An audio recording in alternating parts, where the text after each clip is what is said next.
Hi അസ്സാം വലൈക്കും. നമ്മളിന്ന് കാണിക്കാൻ പോണത് നല്ല അടിപൊളിയായിട്ടുള്ള ബീഫ് ചില്ലിൻ്റെ റെസിപ്പിയാണ് കേട്ടോ. അപ്പോൾ അതെങ്ങനെ ഉണ്ടാക്കിയെടുക്കുക എന്നുള്ളത് നോക്കാം. അപ്പോൾ ഒരുപാട് കുക്കിംഗ് വീഡിയോസ് നമ്മൾ ചെയ്തിട്ടുണ്ട്. നിങ്ങൾക്ക് ഞങ്ങളുടെ ചാനൽ ഇഷ്ടമാവുകയാണെങ്കിൽ ലൈക്ക് ചെയ്യുക, ഷെയർ ചെയ്യുക, സബ്സ്ക്രൈബ് ചെയ്യുക.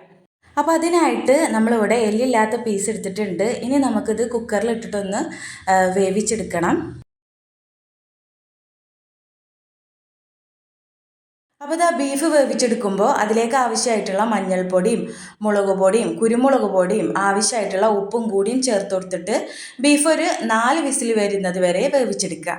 അപ്പോൾ വെള്ളം കുറച്ച് ഒഴിച്ചു കൊടുത്താൽ മതി, ഒരുപാടൊന്നും വേണ്ട. കാര്യം എന്താ വെച്ചാൽ ബീഫിൽ തന്നെ ഉണ്ടാവും ബീഫ് വേവാല വെള്ളം. അപ്പോൾ നമ്മളിവിടെ കുറച്ച് വെള്ളം ഒഴിച്ചു കൊടുത്തിട്ടുണ്ട് കേട്ടോ.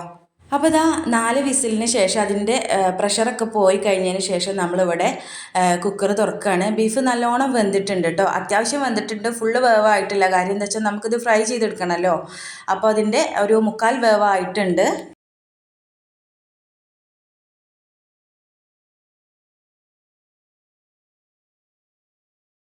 ഇനിയിപ്പോൾ ബീഫ് ചെറിയ പീസാക്കിയിട്ട് കട്ട് ചെയ്തെടുക്കലാണ്.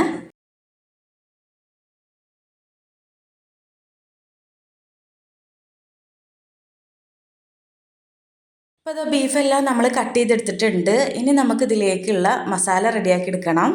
അതിനായിട്ട് നമ്മളിവിടെ ഒരു പാത്രം എടുത്തിട്ടുണ്ട്. ഇതിലേക്ക് മുളക് പൊടി ഇട്ട് കൊടുക്കുക, മഞ്ഞൾപ്പൊടി, ഇഞ്ചി വെളുത്തുള്ളി പേസ്റ്റ്, ഗരം മസാല, വലിയ ജീരകം പൊടിച്ചത്, അതുപോലെ തന്നെ കുറച്ച് കോൺഫ്ലവർ ഇട്ട് കൊടുക്കുക, പിന്നെ റെഡ് ചില്ലി ക്രഷ് ചെയ്തത് ഇട്ട് കൊടുക്കുക, കുറച്ച് വിനെഗറും, അതുപോലെ തന്നെ നേരത്തെ നമ്മൾ വേവിച്ച് വെച്ച ബീഫിൻ്റെ വെള്ളം ഉണ്ടല്ലോ, ആ ഒരു വെള്ളം ഇതിലേക്ക് ഒഴിച്ചു കൊടുത്തിട്ട് മസാല നല്ലോണം അടിച്ചെടുക്കുക. പിന്നെ ഇതിലേക്ക് കുറച്ച് ഉപ്പും കൂടിയും ചേർത്ത് കൊടുക്കണം കേട്ടോ.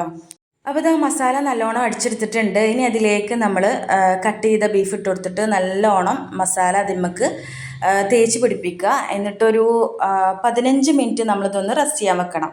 കാര്യം എന്താ വെച്ചാൽ റെസ്റ്റ് ചെയ്യാൻ 15 മിനിറ്റിൽ അരമണിക്കൂർ വരെ നമുക്ക് വെക്കാം. ഞാനിവിടെ ടൈമില്ലാത്തതുകൊണ്ട് 15 മിനിറ്റാണ് കേട്ടോ വെച്ചിട്ടുള്ളത്.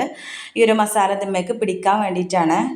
ഇനിയിപ്പോൾ നമുക്ക് ബീഫ് ഫ്രൈ ആക്കി എടുക്കണം. നല്ലോണം 10-15 മിനിറ്റ് ആയിട്ടുണ്ട് കേട്ടോ റെസ്റ്റ് ചെയ്യാൻ വെച്ചിട്ട്. ഇനിയിപ്പോൾ നമ്മൾ ഈ ഒരു ചട്ടി വെച്ചിട്ടുണ്ട്. ചട്ടി നല്ലോണം ചൂടായ ശേഷം അതിലേക്ക് നമ്മൾ എണ്ണ ഒഴിച്ചു കൊടുക്കുക. അപ്പോൾ ഈ എണ്ണ നല്ലോണം ചൂടായിട്ടുണ്ട് കേട്ടോ. ഇനി ഇതിലേക്ക് നമ്മൾ ബീഫ് ഇട്ട് കൊടുക്കുകയാണ്.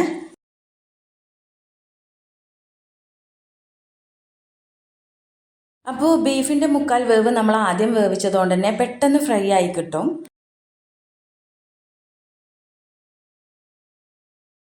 അപ്പോൾ എല്ലാം നമ്മളിവിടെ ഫ്രൈ ആക്കി എടുത്തിട്ടുണ്ട്. ഇനിയിപ്പോൾ ഫ്രൈ ആക്കിയ എണ്ണയിലേക്ക് നമ്മൾ കുറച്ച് പച്ചമുളകും കറിവേപ്പിൻ്റെ ഇലയും കൂടി ഇട്ട് കൊടുത്തിട്ട് ഒന്ന് കോരിയെടുക്കുന്നുണ്ട്. അപ്പോൾ നല്ല അടിപൊളിയായിട്ടുള്ള ബീഫ് ഫ്രൈ ഇവിടെ റെഡി ആയിട്ടുണ്ട്. നിങ്ങൾ ഇതുപോലെ തന്നെ ഒന്ന് ട്രൈ ചെയ്ത് നോക്കണം, വേറെ ലെവൽ ടേസ്റ്റാണ് കേട്ടോ. അപ്പോൾ ഇന്നത്തെ ഒരു വീഡിയോ ഇത്രയേ ഉള്ളൂ. നിങ്ങൾക്ക് ഞങ്ങളുടെ വീഡിയോസൊക്കെ ഇഷ്ടമായിട്ടുണ്ടെങ്കിൽ ലൈക്ക് ചെയ്യുക, ഷെയർ ചെയ്യുക. നമ്മുടെ ചാനൽ ആദ്യമായിട്ട് കാണുന്നവരാണെങ്കിൽ ഒന്ന് സബ്സ്ക്രൈബ് ചെയ്ത് സപ്പോർട്ട് ചെയ്യണേ. അടുത്തൊരു വീഡിയോയിൽ കാണുന്നവരേക്കും ഇൻഷാ അല്ലാ അസ്സലാമു അലൈക്കും.